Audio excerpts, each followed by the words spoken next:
నమస్తే, జర్నలిస్ట్ మందగిరి. ఈరోజు పార్లమెంటు సభ్యుల ప్రమాణ స్వీకారం సందర్భంగా లోక్సభలో తమిళనాడు చెందిన కృష్ణగిరి లోక్సభ సభ్యులు గోపీనాథ్ తెలుగులో ప్రమాణ స్వీకారం చేశారు.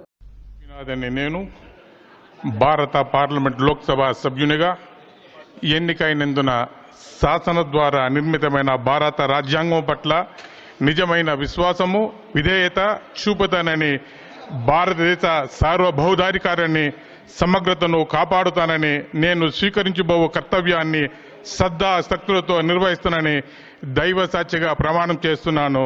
నండ్రి వనకం. జై తమిళనాడు.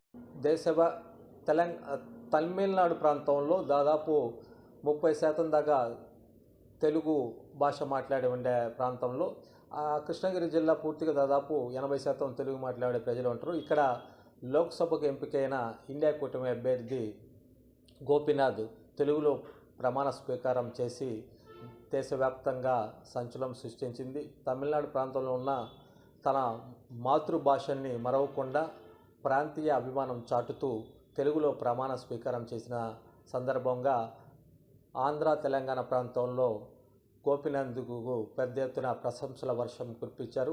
అదేవిధంగా ఆంధ్రప్రదేశ్లో ఉన్న 25 మంది శాసనసభ్యులు 6 ఆంగ్లంలో, 1 హిందీలో ప్రమాణ స్వీకారం చేశారు. తెలంగాణలో కూడా అంతే, 3 ఇంగ్లీష్లో, 2 హిందీలో ఒకరు ఉర్దూలో ప్రమాణ స్వీకారం చేసిన పరిస్థితి ఉంది. మాతృభాష ఏ రాష్ట్రంలో ఉన్నా తన మాతృభాషను మరవకుండా, తమిళనాడులో ఉన్న తన మాతృభాషను మరవకుండా తెలుగులో ప్రమాణ స్వీకారం చేయటం పట్ల దేశవ్యాప్తంగా ఉన్న తెలుగు ప్రజలు గోపీనాథ్ పట్ల ప్రశంసల వర్షం కురిపిస్తున్నారు.